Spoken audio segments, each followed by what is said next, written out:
Olá!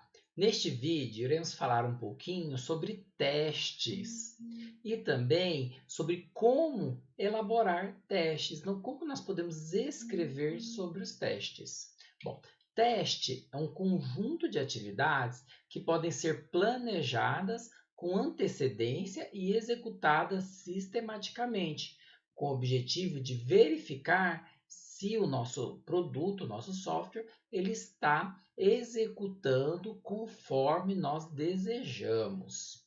Bom, durante o desenvolvimento de uma aplicação, existem vários tipos de testes. Desde o pequeno teste, um teste que vai verificar uma pequena porção do nosso código, como por exemplo, determinadas linhas de código, bem como também testes que são mais amplos, que verificam em si uma funcionalidade maior do nosso sistema. Por exemplo, a geração e o conteúdo de um relatório. Ou então, se os dados resultantes de um processamento vão ser conforme foi especificado. Bom, então, os testes eles podem ser de baixo nível, em que apenas um pedaço do código vai ser testado isoladamente. E também podemos ter testes que vão exercitar várias partes do nosso código e em conjunto eles então vão dizer se o nosso software está funcionando naquilo que se deseja. Então ele pode validar também essas funções maiores do nosso sistema de acordo com a perspectiva do usuário. Quem faz os testes? Usualmente, os testes menores, em que a gente está verificando uma determinada porção do código, algumas linhas do código, ou algumas funções ou métodos, conforme a linguagem de programação utilizada, são os desenvolvedores. Entretanto, os testes maiores, como por exemplo testes ali de aceitação, que nós iremos falar um pouquinho no outro vídeo, testes de integração, que envolvem então várias partes do sistema juntas, eles podem ser e geralmente são executadas por outras pessoas que não participaram no desenvolvimento daquele código que está sendo testado. Por quê? Porque o objetivo é evitar com que, como o programador ele criou aquele código, ele sabe aonde está funcionando o código, então ele vai fazer aqueles testes que o código funciona. E ele pode esquecer de exercitar o código de tal forma que encontre erros fora do que ele pensou que o código deveria fazer. Bom, então eu, como desenvolvedor, terei que testar o meu código correto. Mas como é que nós podemos escrever os testes? Porque o teste ele tem que ser sistemático, ou seja, não basta nós ir lá no nosso programa, executar um conjunto de operações e falar, testei. O processo de teste, os testes devem ser sistemáticos, ou seja, eu tenho que fazê-lo de tal forma que eu verifique toda a minha amplitude do meu código, Então, todo o código, verificar todas as funcionalidades estão funcionando, Se falhar, eu preciso realmente pedir para corrigir o código e testar novamente.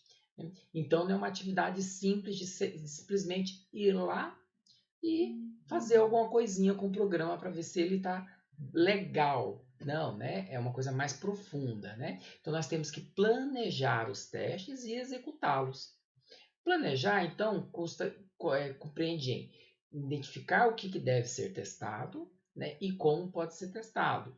E construir um conjunto ali de que a gente chama de cenários de testes que vão então ser executados com a nossa aplicação e se a aplicação passar nos cenários de testes, então ela foi testada.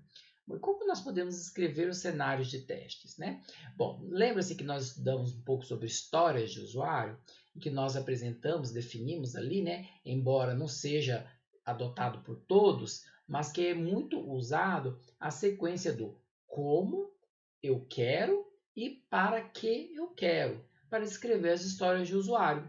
Bom, nos testes temos uma coisa semelhante, não é utilizado por todas as empresas, mas atualmente está sendo muito utilizado, que é especificar cenários de testes no formato que nós chamamos de Behavior Driven Development, ou BDD, que é o desenvolvimento baseado em comportamento.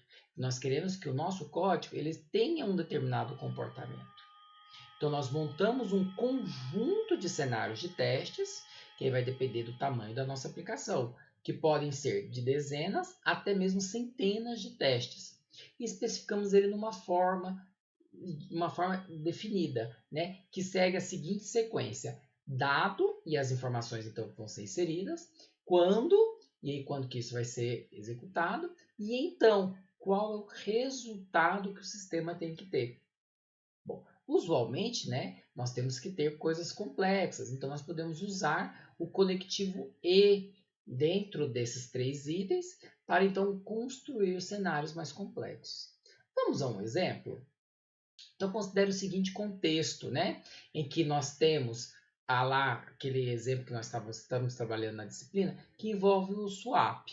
Nós temos duas histórias de usuário que vamos programar para o swap.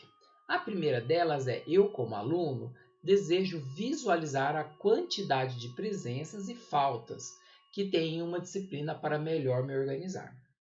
A segunda história do usuário é: eu, como aluno, desejo notificar o professor que uma falta foi lançada erroneamente para ter o número de presenças correto. Então, considere que nós estamos ali desenvolvendo o swap de forma incremental, lançando várias versões, e que na próxima versão que nós vamos começar a desenvolver agora, nós temos essas duas histórias dos usuários que devem ser programadas. E precisamos escrever então os cenários de testes. Vamos exemplificar? Então, pegando a primeira história de usuário. Eu, como aluno, desejo visualizar a quantidade de presenças e faltas que tem em uma disciplina para melhor me organizar. Então, como é que ficaria um cenário de teste? Né? Então, vamos começar pelo dado. O que vai ser dado? Né? Primeira coisa, para eu poder visualizar, eu tenho que estar logado no sistema. Né? Então, quem não está logado no sistema não consegue ver essas informações. Então, eu estou logado no sistema e que foram ministradas pelo professor 8 aulas. Então, que ocorreram 8 aulas. E que faltei em 2. Então, 8 aulas foram dadas e eu faltei em 2. E quando que vai ter que fazer essa ação? Quando eu solicitar a quantidade de presenças e faltas. Bom, considerando então que eu pedi a quantidade de presenças e faltas, vocês já conseguem então saber o resultado que o sistema tem que dar, que é o então. São quantas presenças? 6 presenças, porque foram 8 aulas e eu faltei em 2. Então, 8 menos 2, 6. Né? E o número de faltas são 2 faltas. Então, deverá ser exibido que tive presenças em 6 aulas e que faltei em 2 aulas. Então, veja aqui que é uma história que dá para testar, essa história do usuário, como a gente aprendeu lá no vídeo sobre histórias de usuário, e construímos um cenário que vai testar essa história de usuário.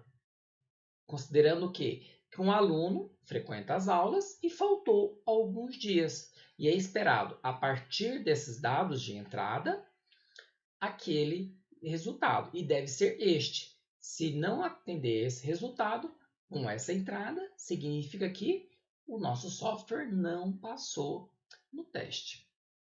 Vamos a mais um. Então, eu quero que vocês observem, né, antes de passar para o próximo exemplo, que aqui ele informa os dados, a ação que deve ser realizada e quando ela é possível de ser feita, e o resultado esperado, sem dar detalhes de como usar a interface de usuário. Então, para esses cenários de história de usuários, nós não devemos detalhar como usar a interface. Ou seja, insira o número 8 na caixa de texto tal. Insira o número tal na caixa de texto tal. Aperte o botão enviar. Não é nesse nível, né? Então, é um nível mais abstrato em que a gente lê e consegue dizer, olha, né, não importa qual sistema que está usando ali, né, é uma funcionalidade para o swap, não importa como que é a interface, né, eu vou saber, então, qual é o resultado esperado. Um outro exemplo, né, nessa mesma história de usuário, ok? Então, nessa mesma história de usuário, eu tenho o seguinte, dado que eu estou logado no sistema e que ocorreram 12 aulas, veja que agora foram 12 aulas ministradas, e que eu não faltei às aulas neste período. Quando, então, eu solicitar a quantidade de presenças e faltas, qual é o resultado que o sistema tem que emitir? Então, o resultado vai ter que emitir o quê, né? Que eu tenho 12 presenças e nenhuma falta.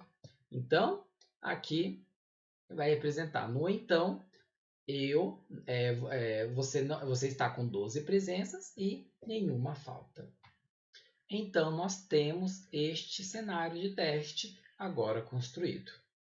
Vamos agora construir um cenário para a história de usuário 2. Qual que era?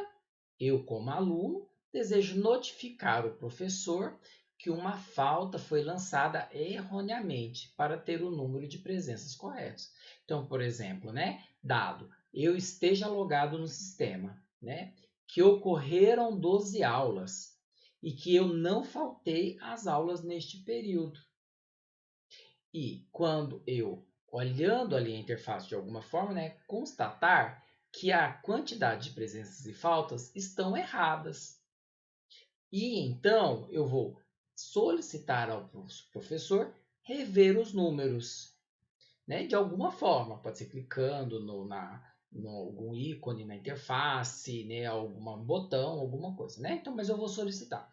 Então, uma mensagem ao professor vai ser enviada pelo sistema. Bom, compreender alguns cenários que podem ser construídos frente a essas histórias do usuário? O importante para nós nessa aula aqui é o formato que estamos seguindo, seguindo o formato BDD. O dado, o quando e o então, sendo dado os valores da entrada e as condições para poder executar aqueles casos de teste. O quando, né, que é quando vai ser solicitada a ação ali que o usuário deseja, e o então é o resultado que o sistema deve emitir. Se o sistema emitir, né, se a gente for testar isso usando o swap, e ele emitir a resposta esperada, nós dizemos que ele passou naquele teste. Agora, se ele emitir uma mensagem errada, significa que o aplicativo, né, o software, não passou naquele teste e então precisa ser corrigido.